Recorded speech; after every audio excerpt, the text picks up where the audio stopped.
Yo creo que mi aproximación a Podemos, como ha dicho bien Carolina, fue muy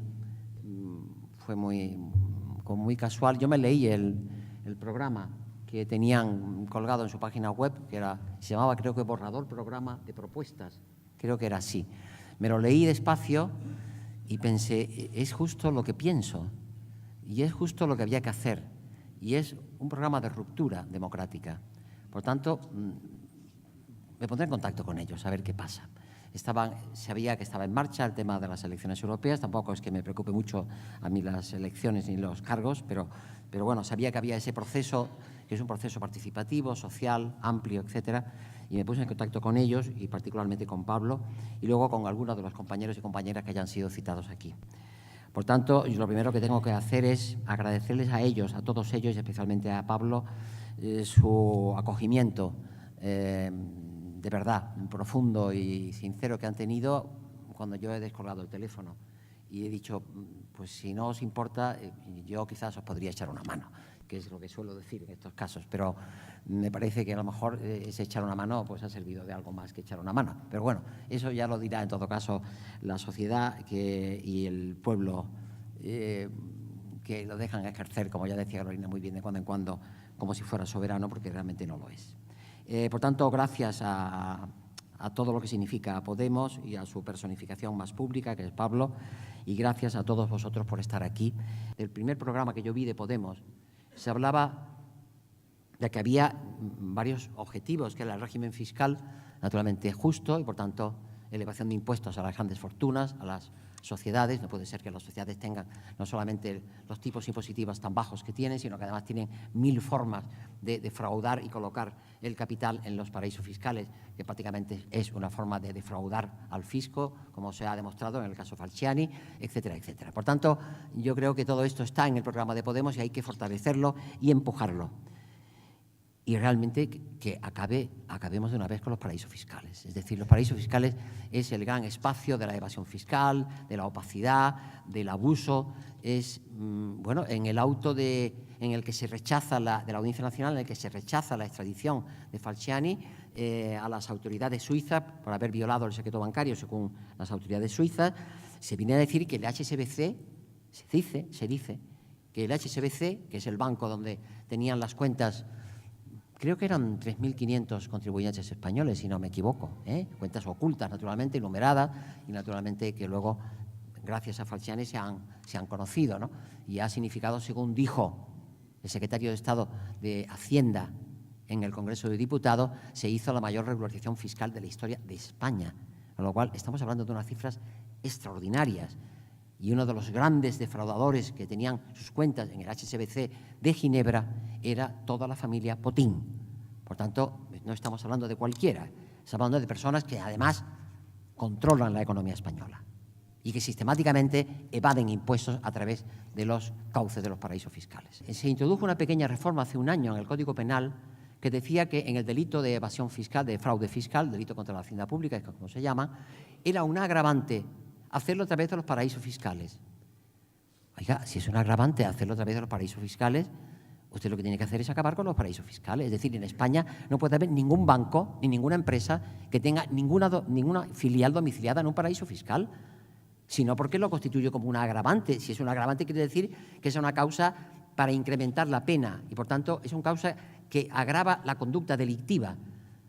Y usted permite que en ese contexto de paraísos fiscales los bancos y las empresas de telecomunicaciones o de lo que sean puedan tener domiciliadas empresas en los paraísos fiscales.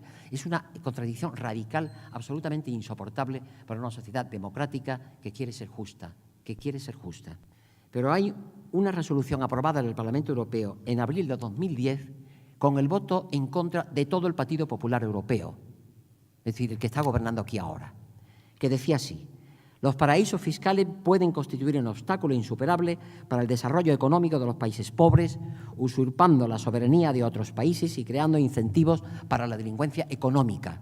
Resolución de abril de 2010 del Parlamento Europeo, con el voto en contra del Partido Popular Europeo. Hay cuestiones que están planteadas en el programa de Podemos, yo suscribo y lo hago público aquí de forma evidente. Primero, cargos públicos electivos temporales. Un límite de 8, vamos a suponer 12, pero desde luego nunca más de 12. Nunca más de 12, porque la política no es una profesión. La política es un servicio al ciudadano. Y, por tanto, nadie se puede instalar en la política como si fuera una profesión. En segundo lugar, techos salariales fijos en función de la categoría del cargo correspondiente en las correspondientes leyes que regulan el funcionamiento de las instituciones públicas y representativas. Por tanto, techos salariales y, desde luego, una absoluta transparencia de los ingresos que perciben, ya sea en concepto de sueldo, ya sea en concepto de dietas, por el cargo público que desempeñan y luego por todo ese entramado de cargos que desempeñan en empresas públicas que no se sabe muy bien exactamente por qué están allí, qué hacen allí, si cobran o no cobran y qué función desempeñan. Es un espacio de opacidad de la función pública que es preocupante. Por tanto, yo creo que eso unido a dos exigencias. Una, primero, una exigencia evidente de que no se puede consentir el paso de la actividad privada a la pública sin un conocimiento exacto de dónde procede el que pasa de la actividad privada a la pública. Estoy refiriéndome generalmente a quienes ocupan cargos de cierta relevancia política, es decir, diputados de cualquier naturaleza, desde el Estado hasta las autonomías, concejales de ayuntamiento, altos cargos, directores generales, subdirectores generales, concejales, etc. Hay que saber de dónde vienen y qué hacían allí y cuánto ganaban allí y cuánto ganan ahora y cuál es la diferencia. Es decir, no se puede establecer un plazo de 2 años para pasar de la actividad pública a la privada, que por otra parte se incumple de forma manifiesta y no pasa nada, y además que se pueda pasar de la actividad pública a ocupar puestos en las empresas más relevantes de todos los sectores económicos del país. Eso es una inmoralidad, aparte de poder llegar a ser otra cosa, pero es de entrada una inmoralidad social. Por tanto, prohibición absoluta de que quien ha ejercido una actividad política de cierto nivel pueda ostentar cargos en ningún consejo de administración de ninguna empresa privada. Nunca. No en un plazo de 3, 4, 5 o 10. Nunca. Quien asume un cargo público, que sepa que asume una carga pública también, que es servir a los ciudadanos debidamente y no que se sirva luego de ese cargo público para hacer tráfico de influencia desde la empresa privada ocupando puestos en sus respectivos consejos de administración. Eso es intolerable. No puede ser. No puede ser que los partidos políticos tengan contratados préstamos hipotecarios con las entidades financieras. ¿Pero cómo préstamos hipotecarios? ¿Y qué inmueble han hipotecado? ¿Y pueden ser desahuciados o no pueden ser desahuciados? ¿O pagan puntualmente sus cuotas como cualquier particular que se encuentra en esta situación crítica? Francamente, me parece que es algo que debe desaparecer total y absolutamente de la ley de financiación de partidos políticos. No a la financiación privada, solo financiación pública, que es transparente y que se puede controlar a través de los presupuestos del Estado y nada más. Lo de la financiación a través de entidades financieras me parece el resto de una etapa en que las finanzas controlaban la política, que es lo que está ocurriendo realmente. Porque si tú le das 50 millones de euros a un partido político, ese partido político nunca hará nada que te pueda perjudicar ni un milímetro, menos que un milímetro.